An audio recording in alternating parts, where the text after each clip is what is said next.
Radio Kantipur, radio राष्ट्रको। मुलुकका अधिकांश स्थानमा आजदेखि भारी वर्षा हुने भन्दै सतर्क रहन मौसम पूर्वानुमान महाशाखाको आग्रह। बाढी बस्तीमा पस्दा सिन्धुपाल्चोकको 12 विषयमा 2 जनाको मृत्यु, 9 जना बेपत्ता।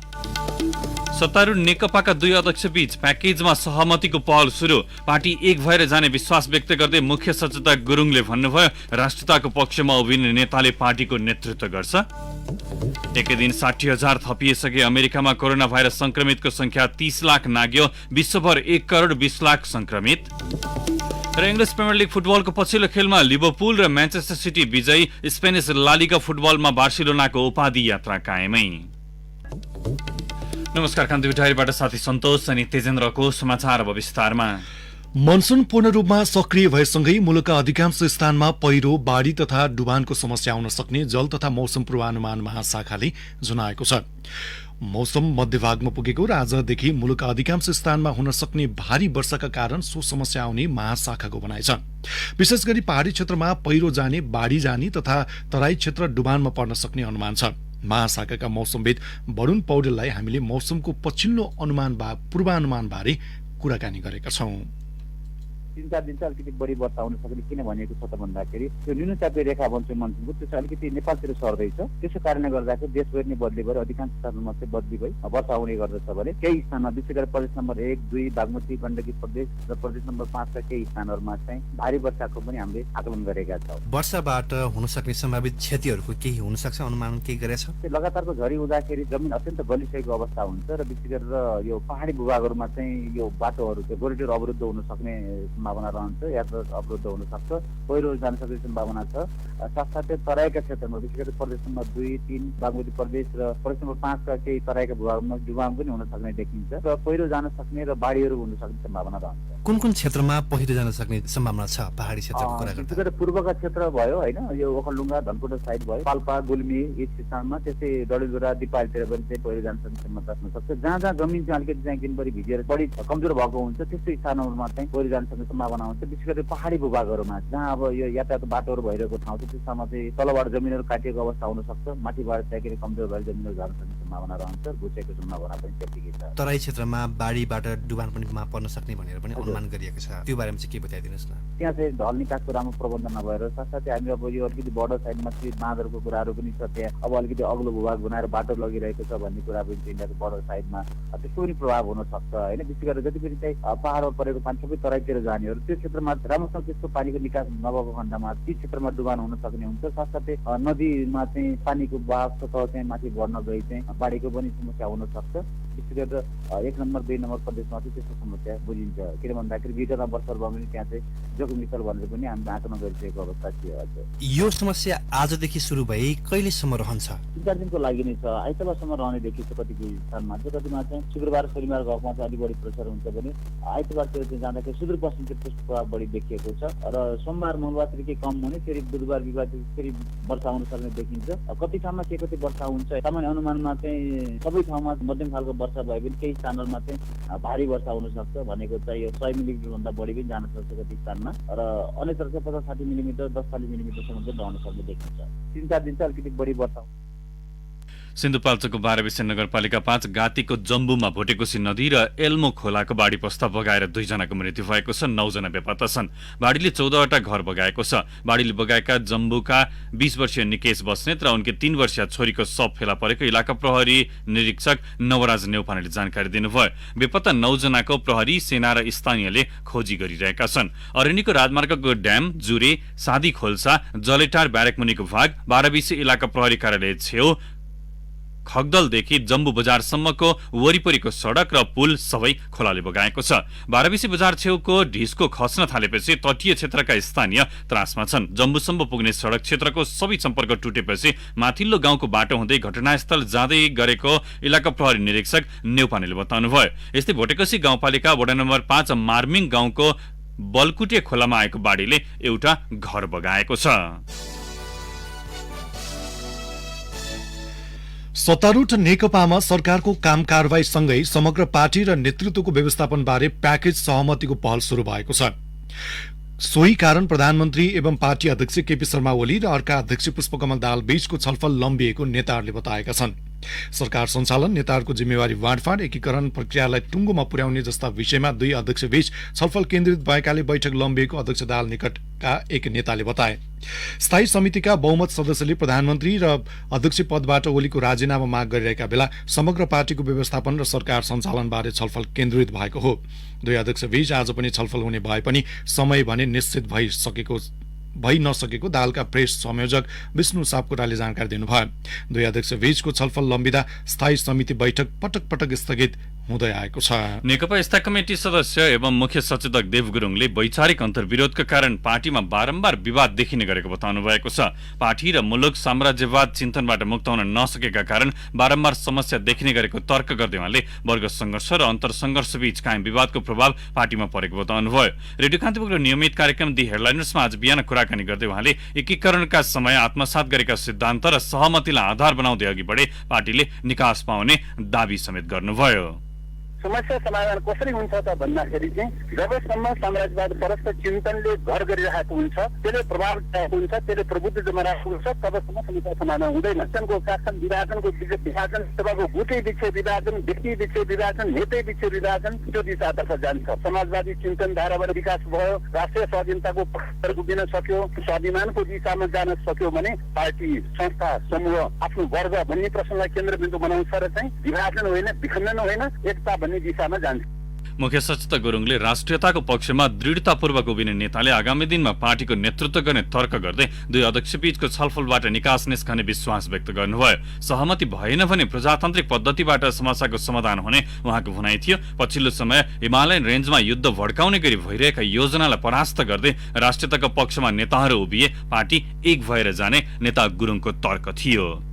जुन वर्ग सङ्घर्षको की पोइन्टको रूपमा चाहिँ यतिखेर यो राष्ट्रियताको मुद्दा उभिएको छ, यो अवस्थामा नेपाललाई स्वाधीन बनाउन चाह्यो, विदेशी साम्राज्यवादको क्रीडास्थलबाट नेपाललाई मुक्त गराउन चाह्यो, यो चिन्तनबाट गाइडेड भयो भने बीचमा क्षणभरमै मिल्छ, सहमति हुन्छ, सहमतिको विकल्प छैन, जसले गरे पनि सहमतिको विकल्प छैन, त्यो रूपले अगाडि बढ्छ। यो चिन्तनधाराबाट गाइडेड भएन भने चाहिँ आइसोलेसनलाई चाहिँ मिल्न सक्ला, क्षमता मिल्न सक्ला, तर प्रकारान्त रूपले के हुन्छ भने यो चिन्तनधाराबाट गाइडेड भयो भने समाजमा चाहिँ दलहरूको बिचमा, राजनीतिक दलहरूको बिचमा बृहत्तर एकताको दिशातर्फ लैजान्छ। नेता गुरुङले राष्ट्रियता र स्वाधीनताको पक्षमा उभिँदै नेकपा एकजुट भएर जाने विश्वास पनि व्यक्त गर्नुभयो। कोरोना भाइरसको महामारी र लकडाउनको मारमा परेका किसानलाई लक्षित गरी प्रदेश एक सरकारले राहत प्याकेज ल्याएको छ। तर लकडाउनका कारण समस्यामा परेका असंगठित साना किसान र व्यवसायलाई प्रदेश सरकारको राहतले छुन सकेन। मोरङ सहकर्मी देवनारायण शाहको एक रिपोर्ट।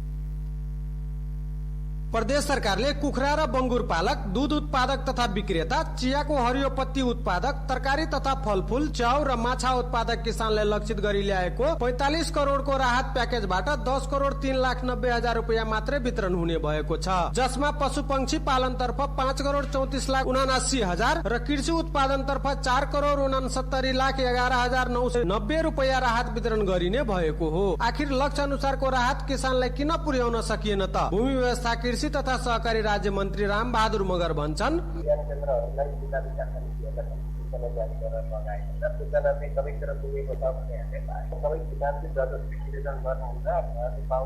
निवेदन पनि रिस्को बदमा आएकोलाई चाहिँ स्वीकार गर्ने भएन किनभने सबै कुराको ठहर हुनका लागि त्यहाँ कमसेकम एउटा वार्ड मन्त्रीका सर्जनले जरुरी हामीले छानेका छौँ। त्यो नआएको केसमा चाहिँ हामीले उपलब्ध गराउँदाखेरि कि हाम्रो कार्यविधिलाई मिलेन, त्यसरी कतिपय कुराहरू त्यहाँ मिलेनन्। जस्तो चिया उद्योगको कुरा गर्दा समयमै खोल्न लगाएकोले त्यसको धेरै क्षति भएन र कतिपय चाहिँ मान्छेले धेरै हल्ला गर्नुभयो, तर प्रमाणित हुने गरी यति कुखुरा मऱ्यो, यति अन्डा चाहिँ हामीले जाने कुरा प्रमाणित गर्न नसक्दा पनि समस्या थियो। कर्मचारी तन्त्रको परम्परागत विधि र प्रक्रिया अनुसार प्रदेश सरकारले कृषि व्यवसाय राहत कार्यक्रम सञ्चालन निर्देशिका 2077 ल्याएका कारण वास्तविक किसान राहत पाउनबाट वञ्चित भएका हुन्। आखिर किन किसानको दुखमा मलहम लगाउन चुक्दैछन् राजनीतिक नेतृत्व? प्रदेश 1 का मुख्यमन्त्री शेरधन राय, संगठित किसानहरूको हकमा पनि हामीले हाम्रो नीतिका र बजेटको माध्यमबाट हामीले बोलेका छौँ। र हामी तत्कालै ती किसानहरू कहाँ पनि हामी पुग्छौँ, उहाँहरूलाई मतलब चाहिँ बिउ बिजन उपलब्ध गराउनु पर्ने हुन सक्छ, उहाँलाई आवश्यक चाहिँ मल लगायतका आवश्यक प्रविधिहरू उपलब्ध गराउनु पर्ने हुन सक्छ, वा उहाँहरूलाई चाहिँ सहुलियत मतलब चाहिँ ऋणहरू लिने खालको चाहिँ प्रबन्ध गर्नुपर्ने हुन सक्दछ। राहत कार्यक्रमको बारेमा वास्तविक किसानलाई जानकारी नहुँदा प्रदेश सरकारले लक्ष्य अनुसारको राहत वितरण गर्न सकेन। सधैँ कृषि कार्यालय वरिपरि घुम्ने टाठा बाठा धनी किसान तथा राजनीतिक दलका नेता कार्यकर्ताले नै प्रदेश सरकारको राहत कुम्ल्याउन सफल भएका छन्। यो अवस्थामा परिवर्तन ल्याई वास्तविक किसानसम्म प्रदेश सरकारको कार्यक्रम पुर्याउन निर्देशिका तथा कार्यविधि निर्माण प्रक्रियामै सुधार ल्याउनु पर्ने कृषि विज्ञ काशी कुमार चौधरीको सुझाव छ। चाहे मन्त्रालयमा होस्, चाहे ज्ञान केन्द्रमा होस्, चाहे गाउँपालिकामा होस्, त्यही व्यक्तिले लिइरहे त्यो वास्तविकमा जुन किसान छ त्यहाँ हाम्रो मान्छे पुगेको छैन, हाम्रो त्यो कार्यक्रमहरू पुगेको छैन। कृषि सम्बन्धी कार्यक्रममा वास्तविक किसानको पहुँच अभिवृद्धि गर्नु अहिलेको आवश्यकता हो। यसका लागि कर्मचारी मैत्री नभई किसान मैत्री निर्देशिका तथा कार्यविधि ल्याउनु जरुरी छ। राणा कालदेखि 2 पैसा भए पनि नखाई नछाड्ने बानी लागेका कर्मचारीहरूको जालो संघीय व्यवस्थामा समेत तोड्न नसक्ने नेतृत्वबाट समृद्ध नेपाल सुखी नेपालीको नारा सार्थक बन्ला। रेडियो कान्तिपुरका लागि देवनयन शाह मोरङ। कान्तिपुर डायरीमा ब्रेकको पालो। बाँकी प्रसंग नेपाली कंग्रेसको भ्रातृ संस्था नेपाल विद्यार्थी संघले 1 हप्ताभित्रमा पूर्णता पाउने भएपछि विद्यार्थी नेताहरूमा दौडधुप शुरू भएको छ। माओपार्टीले महाधिवेशनको तालिका सार्वजनिक गर्दै गर्दा नेवी संघको कार्य समितिले अझै पूर्णता पाउन सकेको छैन। विद्यार्थी नेतृत्वको दबावपछि सभापति शेरबहादुर देउवाले गत माघमा राजीव ढुङ्गानाको अध्यक्षतामा तदर्थ समिति गठन गर्नुभएको थियो। 32 वर्ष उमेर हदबन्दीका विषयमा लामो बहस चलाएको नेवी संघले नयाँ नेतृत्व 32 वर्षभन्दा माथिको पाएपछि चर्को विरोध भएको थियो। असार 22 गते केन्द्रीय कार्य समिति बैठकमा नेवी संघलाई पूर्णता दिन माग गर्दै धरनामा बसेका विद्यार्थीहरूलाई नेताहरूले छिट्टै कार्य समितिलाई पूर्णता दिने आश्वासन दिएपछि आकांक्षी विद्यार्थी नेताहरू अहिले नेताहरूको घर दैलोमा व्यस्त छन्। नेपाल विद्यार्थी संघका अध्यक्ष राजीव ढुङ्गानाले 1 हप्ताभित्र नेवी संघले पूर्णता पाउने बताउनुभयो। रेडियो कान्तिपुरसँग कुरा गर्दै अध्यक्ष ढुङ्गानाले सभापति शेरबहादुर देउवासँग हिजो भएको छलफलमा 1 साताभित्रमा नेवी संघलाई पूर्णता पाउने प्रतिबद्धता प्राप्त भएको जानकारी गराउनुभयो। कुवेतबाट 150 जना आज बिहानै काठमाडौँ आइपुगेका छन्। उद्धार उडान मार्फत नेपाल एयरलाइन्समा जहाजमा उनीहरू स्वदेश फर्केका हुन्। कुवेतबाट आज जजिरा एयरले समेत काठमाडौँका लागि उद्धार उडान गर्ने त्रिभुवन अन्तर्राष्ट्रिय विमानस्थलले जनाएको छ। त्यसबाहेक नेपाल एयरलाइन्सको जहाजले क्वालालम्पुर, दुबई र रियादबाट काठमाडौँका लागि उडान भर्ने तालिका छ। हिमालयन एयरलाइन्सले चीनको तियानजिन र अबुधाबीबाट काठमाडौँका लागि उडान भर्नेछ। एयर अरेबियाले समेत काठमाडौँका लागि उद्धार उडान गर्नेछ। उडानका क्रममा चालक दलका सदस्यले पर्याप्त सुरक्षा सतर्कता नअपनाएका कारण नेपाल एयरलाइन्सको एक टोलीमा कोभिड-19 पोजिटिभ पाइएको छ। उद्धार उडानका क्रममा यात्रु र चालक दलका सदस्यले पर्याप्त सुरक्षा सतर्कता अपनाउनु पर्नेमा चिकित्सकहरूको जोड छ। यात्रापछि पनि सतर्कता नअपनाउँदा समुदायमा संक्रमण फैलन सक्ने प्रति विज्ञले चिन्ता व्यक्त गरेका छन्।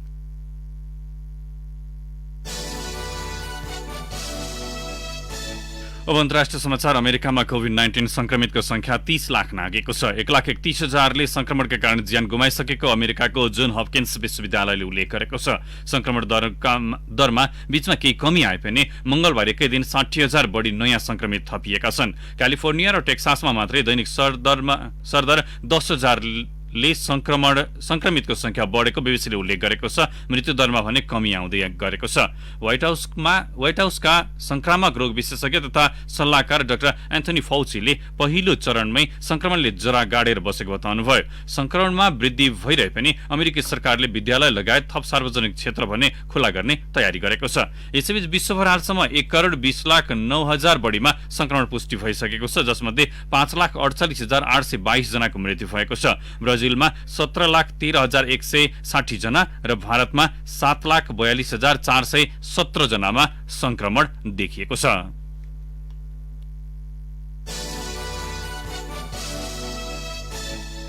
भारतमा कूटनीतिक सामानमा तस्करी गरी ल्याइएको 30 किलो सुन बरामद भएको छ। भारतको केरलास्थित अन्तर्राष्ट्रिय विमानस्थलमा संयुक्त अरब इमिरेट्सको कन्सुलेटका लागि लगिएको प्याकेजमा सुन भेटिएको हो। युएको कन्सुलेटले आफूलाई सो प्याकेजबारे कुनै जानकारी नरहेको बताएको छ। कन्सुलेटका एक पूर्व कर्मचारीलाई तस्करीमा संलग्न रहेको आरोपमा पक्राउ गरिएको छ। दिल्लीस्थित युएको दूतावासले तस्करीमा आफ्नो मुलुकको नाम प्रयोग भएको प्रति दुःख व्यक्त गर्दै भारतीय प्रशासनलाई अनुसन्धानका लागि हर सम्भव सहयोग गर्न प्रतिबद्धता जनाएको छ। अब खेल समाचार। इङ्ग्लिस प्रिमियर लिग फुटबलको पछिल्लो खेलमा champion Liverpool, Manchester city, Sheffield United र बर्नली विजयी भएका छन्। जारी सिजनको उपाधि हासिल गरिसकेको लिभरपुलले ब्राइटन एन्ड होभ एल्बियनलाई 3-1 गोल अन्तरले पराजित गरे। यो जितसँगै प्रिमियर लिग इतिहासमै कीर्तिमानी अङ्क लिभरपुलले हासिल गरेको छ। उसको 34 खेलबाट 92 अङ्क पुगेको छ। दोस्रो स्थानको म्यान्चेस्टर सिटीको समान खेलबाट 69 अङ्क छ। म्यान्चेस्टर सिटीले पछिल्लो खेलमा न्यूकासल युनाइटेडलाई 5-0 गोल अन्तरमा पराजित गरेको हो। दोस्रो स्थानमा कायम रहेको सिटी लिग च्याम्पियन लिभरपुल भन्दा 23 अङ्कले पछि छ। शेफिल्ड युनाइटेडले वुल्भरह्याम्पटनलाई 1-0 ले पराजित गर्दा अर्को खेलमा बर्नलीले वेस्ट ह्याम युनाइटेडलाई समान 1-0 ले स्तब्ध पार्यो। स्पेनिस ला लिगा अन्तर्गत गैरातीको खेलमा स्पानियोललाई हराउँदै बार्सिलोनाले उपाधिमाथिको दावेदार कायमै राखेको छ। बार्सिलोना तालिकाको दोस्रो स्थानमा पहिलो स्थानको रियल मैड्रिडसँग 2 अङ्कको दूरी कायम गर्न सफल भएको हो। लुइस सुआरेजले दोस्रो हाफमा गरेको गोल नै स्पानियोल विरुद्धको जितका लागि पर्याप्त भयो। दुवै टोली 10 खेलाडीमा सीमित भएको खेलमा बार्सिलोनाले 74% बल पोसेसन आफ्नो पक्षमा पारेको थियो। गैराती नै ला लिगामा भियारियलले गेटाफेलाई 3-1 गोल अन्तरले तथा रियल बेटिसले ओसासुनालाई 3-0 ले हराउन सफल भएको छ। हवस् त कान्ति डायरीले यही सकिन्छ। सन्तोष र तेजेन्द्र बिदा हुन्छौँ। नमस्कार।